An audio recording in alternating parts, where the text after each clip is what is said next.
Hello and welcome to today's webinar on our 2021 calendar, Driven to Distraction, Brain Injury and Driving, offered by the National Association of State Head Injury Administrators. I'm Maria Crowley with NASHIA, going to be your moderator today, and Haley Cushion, NASHIA's Coordinator for Member Services and Communications, is our webinar organizer. Thank you so much for joining us. NASHIA is a nonprofit organization created to assist state government in promoting partnerships and building systems to meet the needs of individuals with brain injury and their families. We're using the GoToWebinar platform today. They provide online support should you experience any issues. Handouts of today's presentation are available for download. Check your attendee control panel for the handouts pane.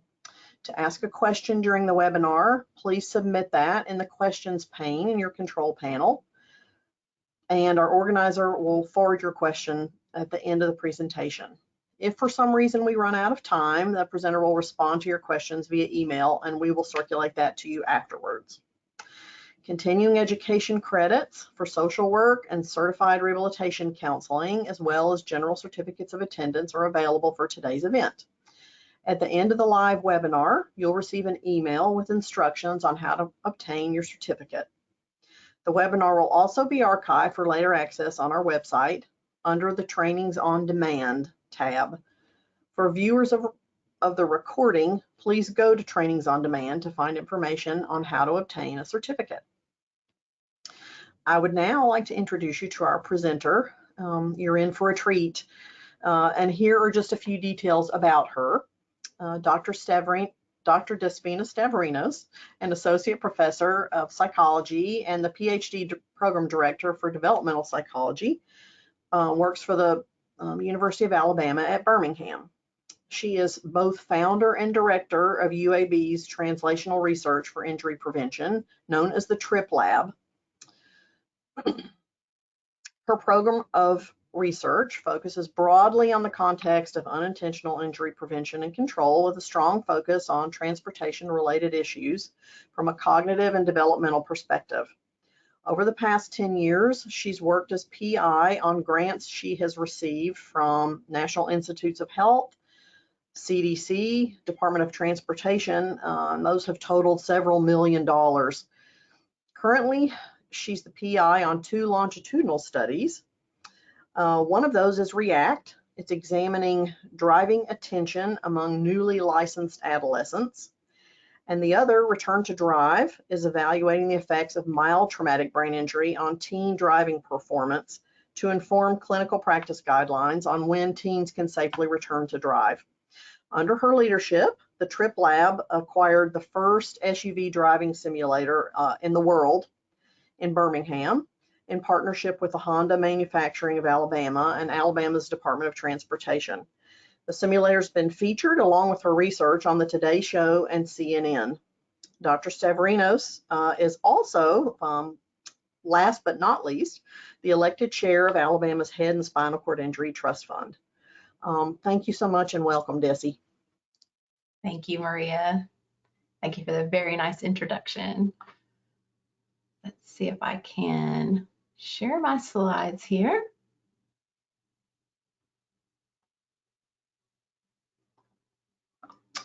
Are we good? I'm trusting that you. Okay, thank you. Thank you. So I'm Desi Stavrinos, and as mentioned, I am a psychologist by training, and I study distracted driving. That's one of the primary research areas that I'm studying in my lab, and so I'm pleased to be here today to tell you a little bit about what we've been doing in this area through our Translational Research for Injury Prevention Lab, or the TRIP Lab for short. So to begin with, you may be wondering, why is a psychologist in this area and studying driving? So to kind of provide some context and jump right in here, road injuries are actually a major public health issue. They're among the top causes worldwide for deaths, and that's true for low-income through upper-middle-income countries. Here in the United States, car crashes are the leading cause of death for young people, ages 5 to 24, and actually it's the second leading cause for the next age bracket up, 25 to 44-year-olds. That just became second leading cause just a few years ago. It changed. Car crashes were the leading cause for that 25 to 44 age group as well. Opioids and accidental overdoses actually took over as the top cause for that age bracket within the past decade. But within car crashes, we know about 100 people die every single day here in the United States. And again, it's a major public health burden on our hospitals and systems, with costing over $154 billion per year. So back to psychologists. What do psychologists have to do with this? When we think about the primary reasons underlying car crashes, we find that it's driver behavior, and primarily driver errors, in particular in being inattentive behind the road and not allocating enough resources to the primary task of driving. And we see, sorry, some of my words aren't showing up here on the chart, but I wanted to point out that the large segment here, the brown that you see in this chart, actually represent car crashes that happen in passenger vehicles, or primarily from passenger vehicles, and that's over half. So I think it's about 60%. But there are other segments of the population that have these injuries as well, and that would be pedestrians and bicyclists. I'm sorry it's not showing up here, but that would be the yellow part, motorcyclists in the green segment, and then a small slice of these happen to be from large truck or buses. So although they're a tiny slice of the pie here, accounting for these injuries and fatalities, we know that when those types of injuries or those types of crashes occur, they are more likely to be severe and much more costly on the system because they are catastrophic events. So when thinking about, and when scientists sort of came together about a decade ago, so we haven't really been studying distracted driving in science for a very long time. But as we began to, as scientists, try to understand what constitutes distracted driving, how do we define that? We've sort of agreed upon there's a general consensus in the field that we're talking about when one's attention is taken from activities that are critical for safe navigation of the vehicle to some competing activity. And so you might think about what are all the tasks that may constitute distracted driving in that case. And so although, you know, we think of maybe the most salient task behind the wheel, or the most common or frequent when we think of distracted driving, is the cell phone, as you can see in a lot of these photos that are sliding here. There are other types of activities as well that actually count as distracted driving. So it's beyond just the phone. It could be passengers in the vehicle, grooming, putting on makeup, talking on a cell phone, whether that's hands-free. So you may think, well, I'm not really involved with the technology at all. I'm hands-free. You're still engaging in a conversation, and that can take your attention away from what you're supposed to be doing, which is driving. And here, this last photo here just also drives home the point that distractions don't always just occur for drivers, but they can be with other road users as well. Here we see a pedestrian, very common where I'm located on an urban campus at University of Alabama at Birmingham, where there are a lot of pedestrians, college students walking to and from classes, and also being in a downtown setting. So we also have people, commuters getting to work and such. It really is a recipe for disaster. In particular here, you can see the pedestrians lost in music and perhaps not noticing the oncoming traffic. And it's likely that the oncoming traffic is also distracted by some sort of electronic device as well. So distracted driving, we've called it an epidemic. And I've been doing this, as Maria mentioned in the introduction, for over a decade now. I've been studying this phenomenon, and this slide has not really changed much over the past decade. The numbers have stayed relatively stable, where we see that each year here in the United States, about 3,000 or a few thousand people die each and every year due to distracted driving related incidents, and nearly 500,000 people injured due to distracted driving. So the numbers are quite high, and despite significant efforts from public health and education to try to bring awareness to the issue and try to reduce this dangerous activity, the numbers still stay extremely high, in my opinion. And over to the right here on the slide is something that we like to point out as we're trying to increase awareness of how dangerous it is to drive distracted. we're thinking about it as if you're driving with a blindfold on. When you're texting, your eyes, your visual attention, your cognitive attention is actually off of the road and onto that text messaging interaction. It takes about 5 seconds. That's the average time your eyes are off the road when you're texting. And so when you're driving at 55 miles per hour, that's enough time to cover the length of an entire football field. So in other words, would you ever drive the entire length of a football field blindfolded? Most of us would say, no, that sounds completely crazy. I would never do that. But in fact, many of us do that every single day when we text and drive, because your attention is off of the road and onto the phone. Another way to just drive home the point that distracted driving is an epidemic. We see extremely high, unacceptable rates of use of electronics, particularly handheld devices behind the wheel. And that's true across age groups, although the lines represent here the different age groups. So the solid black line across the top represents our youngest drivers on the road, 16 to 24-year-olds. And so they are the most frequent users of technology behind the wheel. And that's been true over time. As you can see, this shows from 2009 into 2018, where again, these numbers have stayed relatively stable over time. We also see, though, that other age groups are engaging in these dangerous activities as well. So we can't say it's just a younger driver issue. Here we see in the second, the sort of goldish line, age 25 to 69, so adults. And then the gray line here at the bottom is our older adults over the age of 70.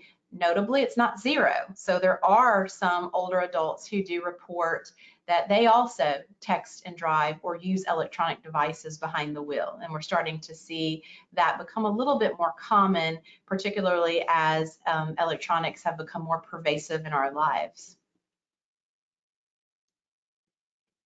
Some more facts about distracted driving that I think are important for you to consider. The first one here is that about a fifth, about 20% of fatalities involving a distracted driver were not the vehicle passengers. So in other words, these vulnerable road users that are also part of our transportation system, so pedestrians, bicyclists, others outside of a vehicle, actually sustained injuries, critical, or fatal injuries in this case, due to a distracted driver.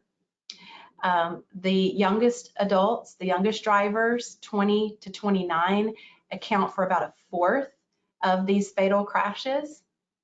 Drivers aged 15 to 19 are more likely to be distracted than drivers 20 and older, involving a fatality, and crashes that involve a fatality. And 9% of all teens who died in motor vehicle crashes were killed in crashes involving distracted driving. Some more information about distracted driving here comes from some CDC information, and I do include references, and I would say this is a trusted source to go out and get more information about distracted driving for others who may be interested.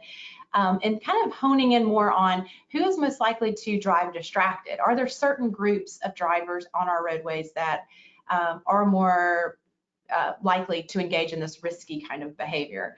We found that in 2019, 39% of high school students who drove in the past 30 days, so we're talking about active drivers, reported texting or emailing while driving on at least one of those days. So a significant portion we're still seeing of high school students doing this on a regular basis.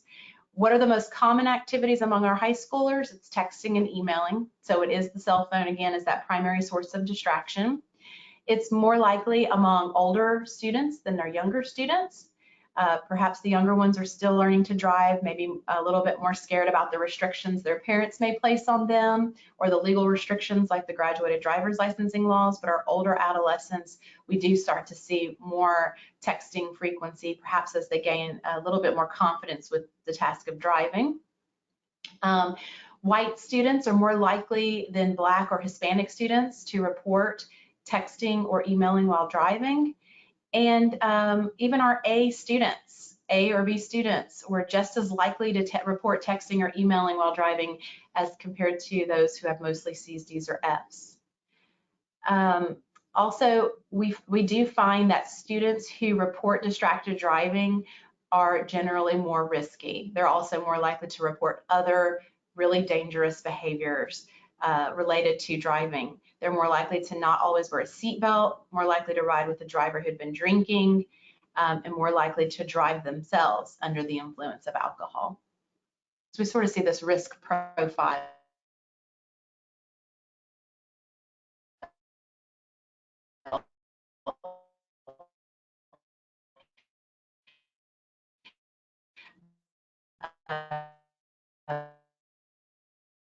Or distractions or that are related to distracted behaviors. So when I started this back to the time, myself were invited as the only two Alabamians to attend what was known as the first National Distracted Driving Summit. And this was held by the former U.S. Transportation Secretary, photographed here, Ray LaHood. And so the Transportation Secretary, for the first time, had called together researchers in this field of distracted driving to come together to develop a plan for our country and an effort to reduce the alarming rates of these distracted driving crashes. And so this was definitely a turning point in my career. And when I decided I was going to dedicate my career to the reduction of distracted driving incidents. And so as a result, that same year is when I established the TRIP Lab. As I mentioned to you, we've had quite a bit of success, and the TRIP Lab has provided the context or the structure for this distracted driving initiative at our university, at UAB. And so over the past 10 or 11 or 12 years now that we've been a lab, we operate much like a center because we have research, education, and outreach activities all supporting distracted driving initiatives. We've received over $9 million in research funding. We've been very fortunate to be able to secure funding in this area, and I believe we're in a unique area and a unique position to study this as psychologists, primarily psychologists associated with my lab, again, because we're trained as behavioral scientists in trying to understand behaviors and how to prevent these risky behaviors on the road.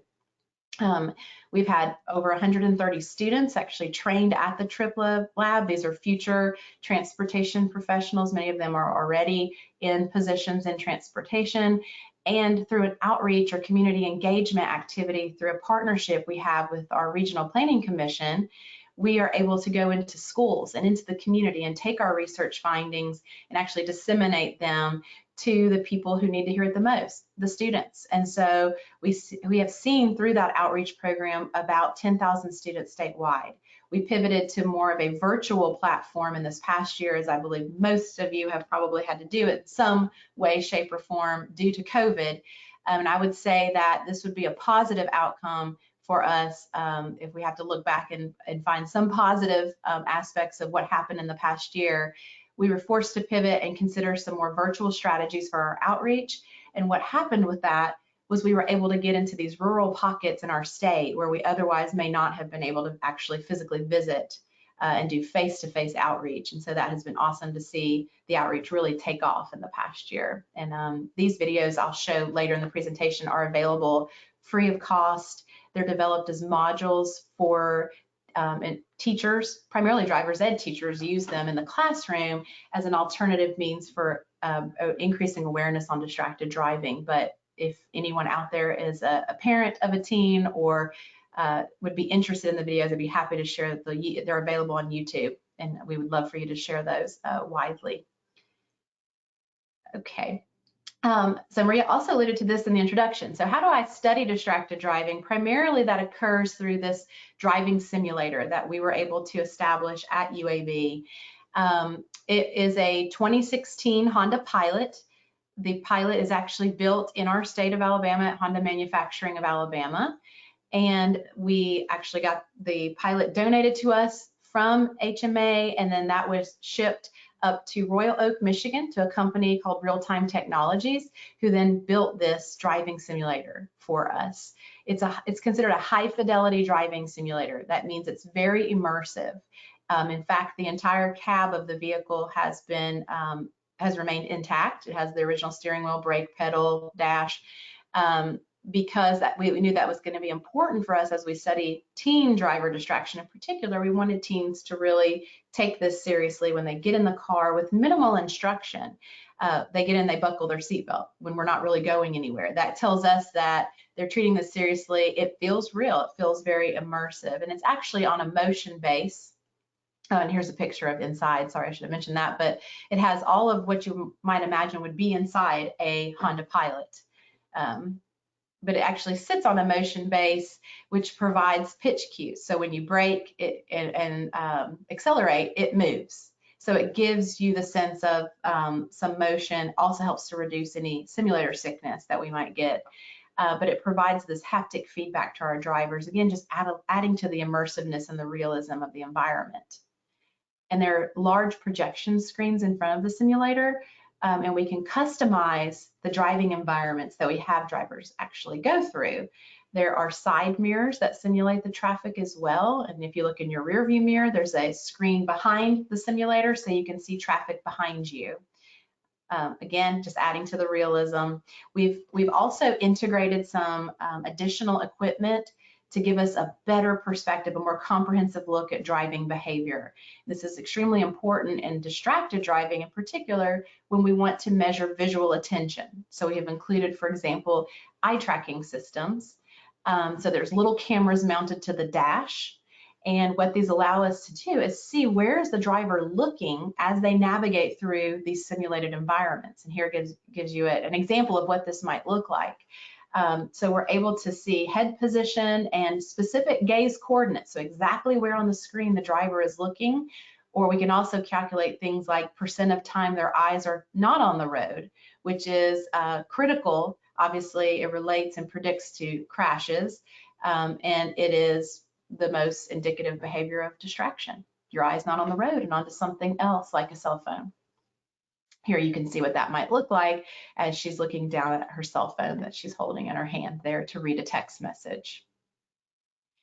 And here I'm just going to show some brief video clips just to give you a sense of what this looks like. So this is from a first-hand perspective, one of our participants driving through a simulation that we have set up with some predetermined hazards or critical events. You're going to see one as they come through the intersection here. If you look to the right, you see a car sort of coming out into the intersection and stopped there. Didn't actually cross in front of our participant, causing a crash.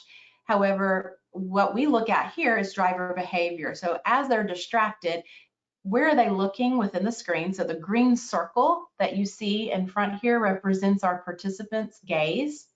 And so that tells you where our participant is looking at any given time as they drive through.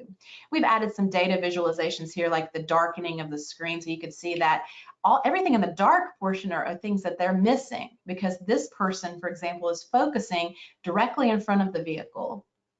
And this sort of tunneling effect, in fact, is what was very commonly seen among inexperienced drivers, our teen drivers in those first months of driving. We tell them to make sure they're looking, but maybe we're not doing a great job of telling them what to look at and how to scan the environment, because this is in direct contrast to what we see with more experienced drivers, probably those of us in the audience today, where we see this more efficient scanning pattern. So you can see this driver is looking across at possible objects through the intersection. This is the same snippet as before, but showing an experienced driver going through it. So we're about to approach that same intersection. If you look to the right, here comes the car. And this driver actually noticed that vehicle, right? Because we saw that that green circle intersected with it. And that's really important for us to understand with distracted driving and looking at age differences in particular. How does distraction impact visual attention for these new drivers? Here's a distracted driver also, just to give you a sense of how this looks. And these aren't real data. These are my research assistants demonstrating these phenomena to you, but this is Kate. And so we've asked Kate to purposefully text with us as she's driving. So you can see here, she's looking down because she's responding to a text message on the phone that she just received. And you can notice that visual gaze, that circle, goes away when she looks down because her eyes are no longer on the road and no longer on the screen. And that's what makes it extremely dangerous. So the simulator records behavior electronically at 60 hertz. So we get very fine-grained information about our participant drivers, and that helps us to understand how distraction impacts performance. We have our drivers engage in a variety of distracting activities when they're in the simulator. That might include being distracted by electronics. So some of the more common distracting activities like text messaging, placing a phone call, answering a phone call. It could be hands-free or hands-held. But we also, as psychologists, know there's some important classical kinds of tasks that we know distract people. And so we've implemented some of those also in the sim. So like working memory tasks might be where we ask the participant driver, as you're driving, we're going to have you do some math problems. Count backwards by threes starting at 101. For example, that's a pretty cognitively challenging task. And while our participants are doing those things, we then look and see how is their driving behavior affected. And so the simulator is recording lane deviation, swerving behavior. I'm sure you have seen a distracted driver at some point on the road. And back in the day, we would have said, oh, this person must be drunk because we see some swerving. Now it's more likely that they are texting and driving and their eyes are off of the road. And because of that, we see the swerving and the overcompensation and steering behavior happening as they're distracted. We also see their reaction time to hazards or to signs, or let's say a changing light in an intersection that goes, to yellow pretty quickly as they're approaching, and we see whether they stop at that light, how quickly did it take them to stop if they're distracted, their speed, percent of time their eyes are off the road, as I've mentioned before, and then ultimately what we care to know is crashes. What is their crash risk as they are distracted? And we've had quite a bit of publicity from our research, and in the first months of actually the driving simulator arriving to UAB, the Today Show came out and actually did a segment based on a horrific distracted driving incident that had occurred in our neighboring state in Georgia. So I'll let you watch that clip here. Simply not a good idea. Yeah, it certainly isn't. Hey guys, good morning to you. Yeah, we're live here in Birmingham, Alabama. We're talking about distracted driving today on the heels of that new Snapchat lawsuit. We're going inside this high-tech driving simulator for an eye-opening demonstration. They're going to track my eye movements. How long are your eyes really off the road when you're snapping a selfie or sending that quick text? You got to see this next. Back at 7:43 with Watson reports a new warning about selfies behind the wheel. This is a story we first told you about on Thursday. A new lawsuit filed against Snapchat claiming the app's speed tracking filter led to a serious car crash in Georgia. International investigative correspondent Jeff Rockman is in Birmingham, Alabama. He's got more on the fallout from this. Jeff, good morning. Hey guys, good morning to you. Look, we all think we're masters at taking selfies. Here's one right here. We're even just texting our friends. I know I'm fast. I do it all day, just like you at home. But it's a different ballgame behind the wheel. And I know we've heard these warnings before, but today we want to show you exactly what we're talking about. We've come to this high-tech driving simulator here in Birmingham, Alabama, and I'm going to do everything wrong in there. I'm going to text. I'm going to take selfies. I'm going to post to social media, and researchers will be tracking my eyes. Got to see what happens. In this latest case, this woman accused of taking a selfie while driving, trying to post on Snapchat and crashing into another car. After the accident, she snapped yet another selfie on a gurney with the caption, "Lucky to be alive." The driver she hit barely made it out alive, suffering brain damage, now suing Snapchat.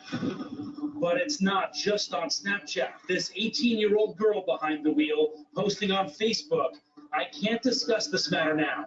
Driving and Facebooking is not safe. Haha."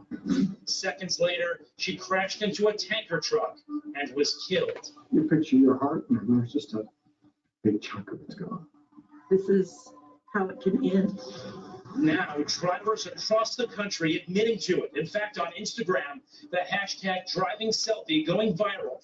Tens of thousands of drivers posting photos from behind the wheel. So today, researchers at the University of Alabama at Birmingham are using cutting-edge technology to scare us all straight. All right, let me get in the simulator. Looks like a regular SUV. Once inside, they hooked me up to this special eye tracker software focused on my pupils. We're getting your facial features calibrated to the system right now. They can see exactly where I'm looking in real time, how long I looked away, every second analyzed by Assistant Professor Despina Stavrinos. Okay, so what do I do? Do I just start driving? I want you to drive like you normally would, and I want you to try to take a selfie. Okay, going 30 miles per hour here. I'm gonna try to open the camera app, flip it over to selfie mode, make sure the lighting's good. Got it. Okay, now I want you to send a text message. Okay, well, I wouldn't normally text and drive, but I will here. I'm gonna send a text to my producer, Josh.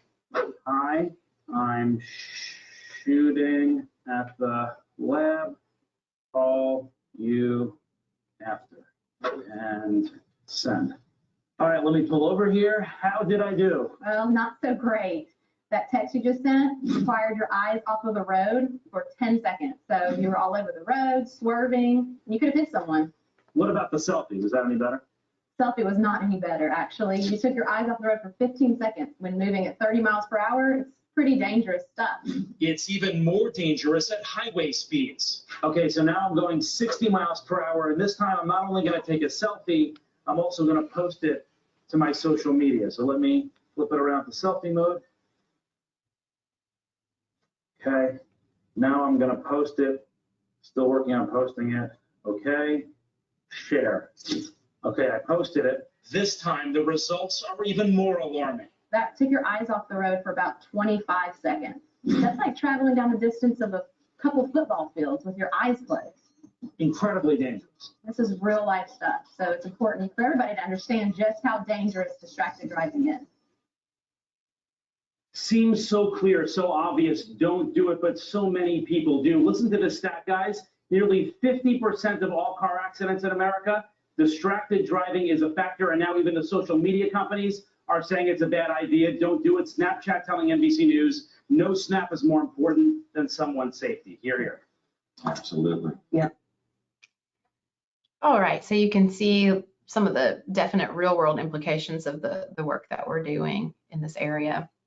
I want to also on this slide just also point out that there are other ways to measure distracted driving aside from a driving simulator, and I wanted you to be aware of those. That often we use crash reports. With that National Distracted Driving Summit that happened about a decade ago, many states provided or modified their crash reporting systems to include a checkbox regarding whether the crash involved distracted driving. So we're able to have better surveillance on the distracted driving issues, although we know crash reports often are an underestimate of the true issue. These are police reported incidents, and often distracted driving can lead to some minor fender benders or bumps in vehicles that may not be police reported. So perhaps this does serve as an underestimate of the true issue of distracted driving. There are naturalistic studies. You may be aware of these. There are insurance companies also that provide you with a discount on your insurance by placing a camera in your car or plugging something into your OMD port that will provide some data about accelerating and braking, hard braking and acceleration that might be consistent with a distracted driver. And then self-report. We asked people, do you drive distracted? That could be biased, of course, especially if people underestimate how much they're actually doing it, or they're not forthcoming about when they drive distracted. So the overall goal of our research program, again, is really to investigate the risk and protective factors for car crashes, primarily studying distracted driving as a risk factor, with the ultimate goal of translating those findings into evidence-based interventions to improve outcomes for at-risk vulnerable populations. Driving is a very cognitively demanding, cognitively challenging task. Again, sort of the psychology behind this.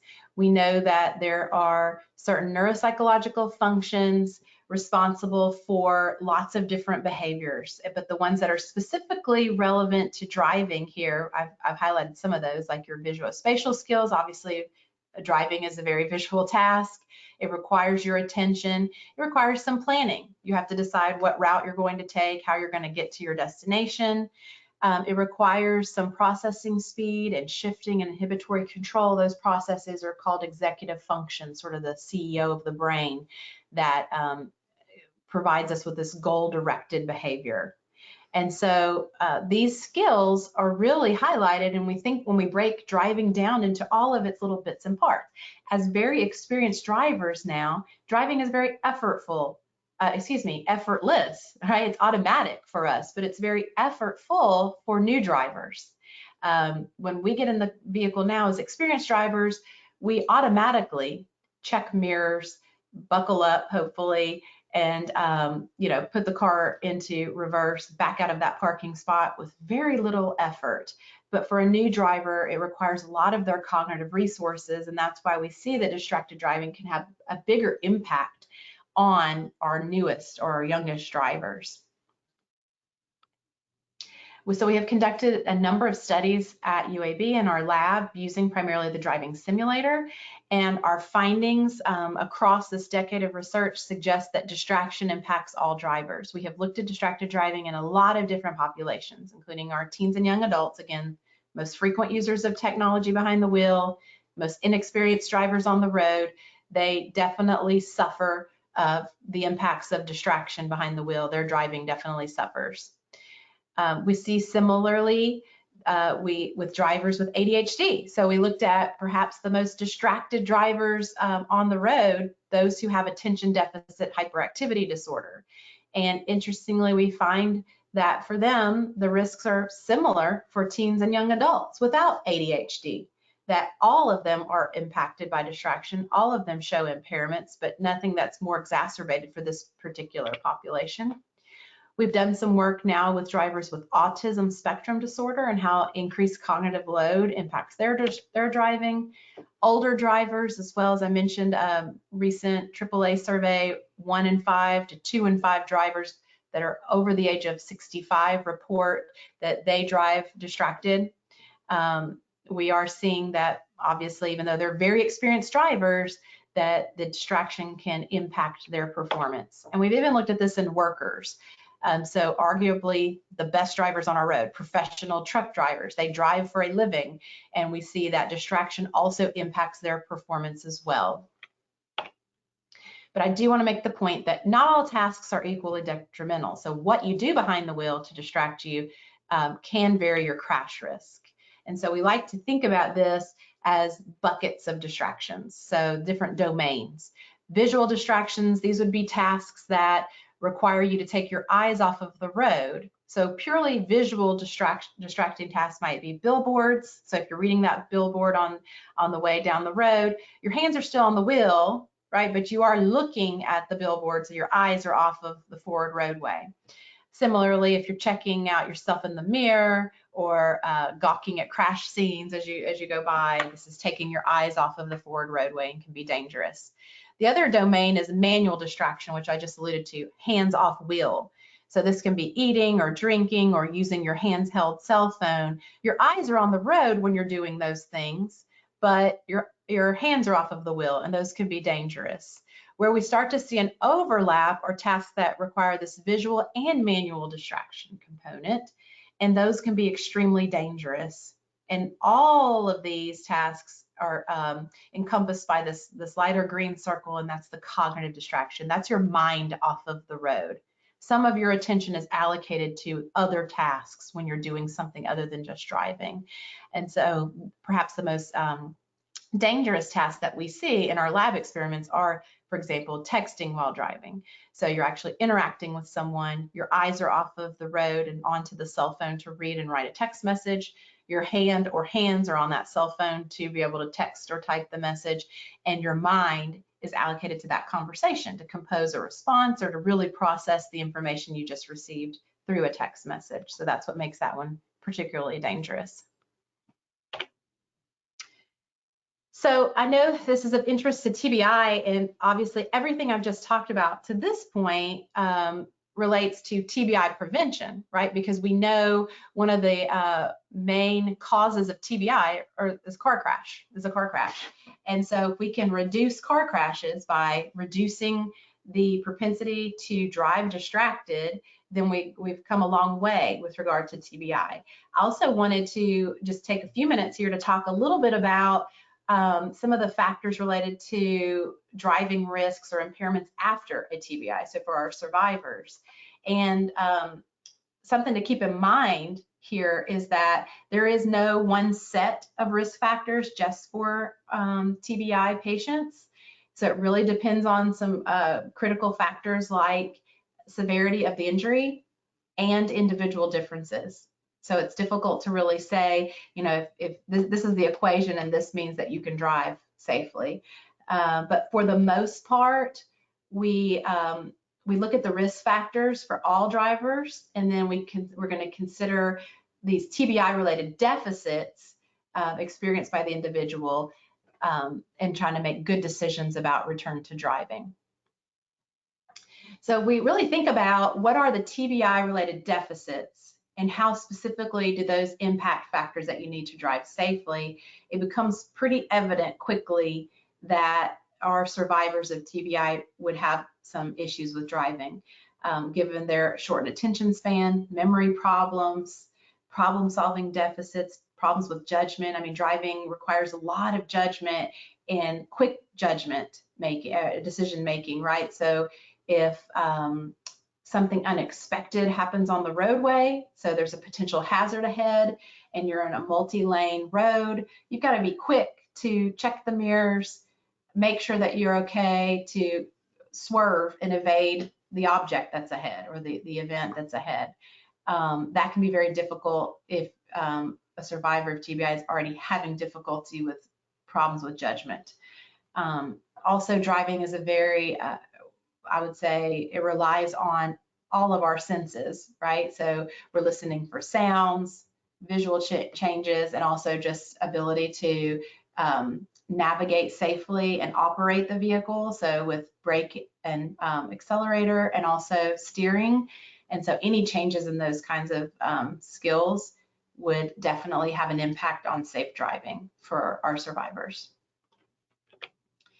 And the next slide here shows kind of the same thing again, building on the last list. So difficulties with remembering how to drive, or some of the symptoms, especially acutely post-injury, so like dizziness, all can affect driving. And so that is something to consider as a caregiver or a provider or the individual, the survivor themselves.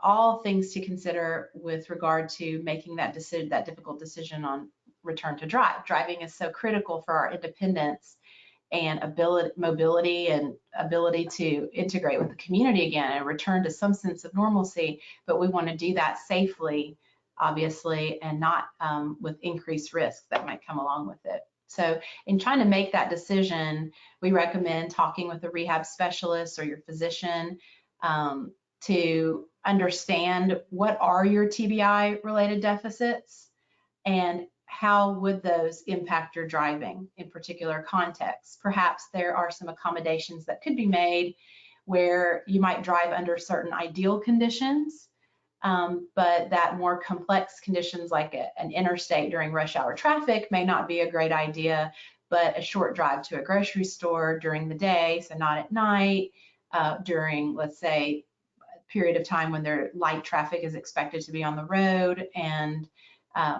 with a caregiver in the vehicle for the first few times, you know, might be something reasonable to expect in the beginning. But again, there's so much variability in this that it's really, these decisions are made on a case-by-case basis, and it's hard to make general recommendations for the field.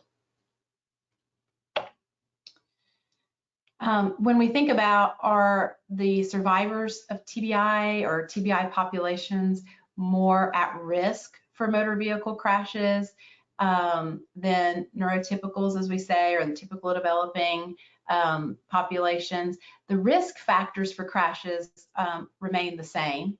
That we know that males are more likely to crash, for example. If you're distracted and your attention's off of the road, you're more likely to crash. But again, thinking about the TBI-related deficits in particular, how might those exacerbate risks for certain individuals is important. And then thinking about how much time needs to elapse before you might regain some of those skills or sharpen back some of those skills, remediate them so that you can drive safely. And that is actually one of the primary thrusts of one of our current research projects. So R2 drive for short, or return to drive after TBI. And this is mild TBI or concussion that we're interested in particular in this study. But interestingly, there are really no guidelines for when one can return to drive after a mild TBI. Primarily, the mild TBIs happen due to sports-related injuries or concussions, and those are adolescents, as you can see in the graph here to the right. So our 15 to 19-year-olds sustaining most of these mild TBIs as compared to other age groups. These are drivers, new drivers as well. That's the other thing that's happening in that period of time of 15 to 19. So it's important that guidelines be set or established to obviously give physicians some tools to inform their clinical care of their patients. And so that is the ultimate goal of our project. We know that the concussion symptoms resolve as a whole most of the time within 8 weeks, so 95% of cases based on some pilot data that we have. Concussion symptoms are resolved about 2 months out after injury, but the question remains in this other period of time, as our adolescent drivers are symptomatic, can they return safely to driving? Again, no guidelines exist for this, and so many are told to cognitively rest, but that doesn't specifically talk about driving, and so or restrict the driving in any way. And so this is really an important issue that we need to try to understand. And we know that in some of our pilot data, teens show decrements in driving performance acutely post-injury. So we're talking about within that first week after their mild TBI, we find that they show really striking differences in their driving compared to kids who have not sustained a TBI. And that was especially true when they were distracted. So in these, what we call high cognitive load situations, that's where, so when the driving becomes a bit more complex. So not under ideal conditions, again, but under conditions where they're realistic. Talking on a cell phone with mom, let's say, on the way home from practice, that was very cognitively demanding for kids who had sustained a TBI, and we found that their driving really suffered. In particular, when I talk about driving suffered, they swerved more and their braking reaction time was significantly slower than kids who had not sustained a mild TBI. And so that's precisely what we're doing in this new study. It's a 5-year study. It's in collaboration with Nationwide Children's Hospital and Ohio State University. So the driving simulator that I showed you that we have, Ohio State has a similar one. Similar setup there, and so we're able to do a multi-site study and understand how does driving change from acutely post-injury until symptom resolution. How are those differences in driving explained by their cognitive skills, and this is like that neuropsychological domain. We know, as I talked about before, that cognition relates to driving certainly, and how does distraction further make these or exacerbate these risks that we see. And so that's what we're aiming to do. We will recruit, we were just funded a few months ago, and so we are currently in the startup phase of the study, and we'll recruit 200 teen drivers to come in for weekly assessments post-injury. And that they'll drive in our simulator and they'll complete some cognitive testing along the way so that we can help provide some evidence about when drivers can return or when kids can return to driving after a mild TBI. And we're working primarily with athletic trainers because, as I mentioned, these are young kids, so 15 to 19-year-olds who might have sustained a mild TBI through sports. And so our athletic trainers are going to play a key role in helping us recruit acutely post-injury. So we want to try to get them in for their first assessment with us within 72 hours of their injury, in fact. So they will play, these trainers will play a critical role in helping us enroll participants. And again, ultimately, we want to provide some evidence for clinicians on when teens can safely return to drive after a mild TBI. So here in these last few minutes, I wanted to talk a little bit about future challenges and future directions in the field. I'm sure you've heard of self-driving cars. And when will they be here? They're already sort of here. Obviously, the newest vehicles are being sold with what are known as these adaptive driver assistance systems. So you may already be driving a car that can do some things for you. Some of these are listed here: adaptive cruise control, forward collision warnings, lane departure warnings. So some of the more expensive and newer cars have these kinds of features. So what impact will that have on distracted driving? And now thinking more about on the prevention side of crashes, again, if the car starts to do some of these things, perhaps it will eliminate or hopefully reduce the car crashes that we see, because after now 10 years of efforts being pumped into changing behavior and having drivers not drive distracted, we still see the numbers staying stable. So it's going to take something more as we become more and more connected and obsessed or addicted, are some of the words that have been used, to technology. And so I won't, because of time, go through these, but these are some tips that I have put in for avoiding distracted driving, you know, from the behavioral standpoint. What can we do? The best thing to do is not do anything but drive and reduce or eliminate the temptation. That's in summary what these slides focus on here, and that is do what you need to do before you start driving. So set your GPS or make that phone call, and then put the phone out of sight. Turn the verbal indicators off, so your ringtone, silence your phone, in other words, so that you reduce that temptation to check that text or take that call while you're driving. And that essentially is kind of the main advice that we have at this point, but people are really unwilling to do this kind of thing. There are some apps that will help you and force you into this, so they can reduce distractions. There's cell phone blocking technologies, so that it will take calls for you and let that person know that you're driving and you can't take the call, or will respond to text messages for you. And so those might be good options for those who really just are having trouble saying no. And if you were driving with a passenger, this is also a nice alternative, is first of all, if you're a passenger and the driver's distracted, speak up. And we're encouraging teens to do that more often and stand up for their safety. But also that you could also offer to be the person in charge of the cell phone and can respond to text messages for you or take calls for you, so that you as the driver can focus on driving. And the traffic safety culture is what we'll have to shift ultimately to make a difference here. And we're really struggling with this because even though people know someone who has been involved in a crash, they still continue to exhibit these bad behaviors themselves. So it's going to take a major shift in our traffic safety culture to see these numbers change significantly, because a lot of people will say, I can handle multitasking, I'm a great multitasker. And parents also set really bad examples for their teens by being distracted drivers, but then having this mentality of do as I say, not as I do for their children. And we're not seeing that distracted driving is going away anytime soon. So states have set laws to try to alleviate these distractions. You can see there are texting bans pretty much across most states. Montana is the only one that has officially no ban. Our neighbors here in Alabama, our neighbors Georgia, passed a hands-free law. There are these across the country now. We're hoping for, at least in our state in Alabama, with Georgia passing this just right next to us, that perhaps we can adopt a similar type of law here.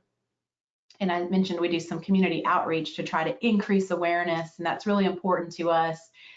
In trying to change this traffic safety culture, is getting into the schools and getting in with younger kids, because it will take some time to shift this mindset. And I think kids are still malleable as new drivers, and we can, you know, take these opportunities to train them and show them what they should and should not do behind the wheel. And so we've created some of those modules, as I mentioned.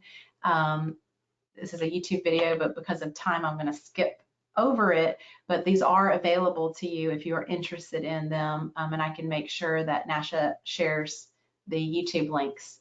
You can go out and take a peek. They're quick 2-minute videos. There's a series of them that hit on a different distracted driving topic. And obviously, this has a huge impact on our community here locally. I have gotten to know, through unfortunate circumstances, a mom, Michelle Lunsford, who lost her teen to a texting and driving crash. And her teen was just months away from graduation. And so distracted driving has a major impact on our community and on our lives. And I think it's important for all of us to remember that. And it's important for me as the researcher and our students in our lab who are training to understand why the work that we're doing is so incredibly important. And we've included an interview with Michelle Lunsford in the YouTube series that you can also check out. For anybody that wants any more information on this topic, I would encourage you to go out to distraction.gov. It's a clearinghouse of information set up by USDOT for all distracted driving related information. There's a lot of great resources there, printables. They keep the website updated frequently with new research as it comes out. So I would say this is a very trusted source if you need more information about distraction.gov. And all of this work was made possible through the hard work of my lab. We have been meeting virtually because of COVID, but soon we are returning to UAB and to in-person stuff, as we've been told. So we're really looking forward to that, but we've been very fortunate to have Zoom to be able to stay in contact with one another. And with that, I don't know if I left any time, Maria, but it looks like maybe a couple minutes for questions that anyone has. And I'd love to put my contact information here as well for anyone who would like to reach out personally via email. This is my direct office line. I'm happy to take calls and questions that way as well. And if you're ever in the Birmingham area and would like to take a tour of our lab, we'd be happy to host you. Thank you. Thank you. Thank you so much. I have gotten an opportunity to be in that simulator, but definitely take her up on that offer because it is fascinating, as is the research that you've been working on, particularly as it relates to the individuals that we serve and how it impacts them even more greatly after brain injury. Thank you. You have answered, I think, the questions that came through, which, you know, were related to changing culture, which I think is an ongoing issue. We had a question about whether or not the simulation video was available for people to use. Sure. Yeah, anything I've included here is available. We also have these on our website, triplaboratory.com, and the YouTube. I will share that link with you, Maria, if you want to try to incorporate it in the handouts. I'm sorry I didn't before this talk, but anybody that would like to share those with anyone in the community, researchers, we would be thrilled for you to do that. That's the purpose of them, is to get the information out there. Great, great. And we do have the ability to put that on our website as we archive today's recording. And then just the last question that came in, you really answered, which was about whether or not your research was being incorporated, you know, into automotive technology as a, you know, prevention measure, which you did touch on. Yeah, I touched on that from sort of the self-driving side. Fortunately, I am on several committees where there are automobile manufacturers, researchers, you know, we're all at the table together and talking about these things, and we all really respect each other, and collaborating with one another is going to be the future to try to make some of these changes. So yes, the short answer is yes, our research is respected, and not just mine, but I mean research in distracted driving is highly respected by the automobile manufacturers and being incorporated in kind of new things that are out there. But they also just want, you know, struggle with meeting the needs of the consumers. And people want those technologies in the car. And so there's a balance between offering those things, but offering them in a way so that users can keep their eyes on the road. And that's why we're starting to see things like heads-up displays and such, like, so that you're sort of still looking, your head's up and at least at the forward roadway, then having to really look for that button somewhere on the dash. And that's sort of the human factors of all of this.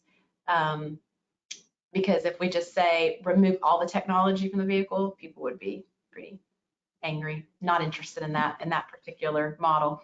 So it's going to be a balance. For sure. Thank you so much. I appreciate all the information, and we will get that out to you guys as soon as we possibly can. If you enjoyed today's event, stay tuned for the rest of our 2021 webinar calendar and announcements about some of our other training events coming your way, as well as products, podcasts, and learning practices academies. We also hope you'll save the date for our annual event, the State of the States Conference, which is September 20th through the 24th, which will also be virtual, and registration is now open for that event. NASHIA is a membership organization, and we would love to have you as a member. There's more information about that on our website. Thank you so much for viewing today's webinar.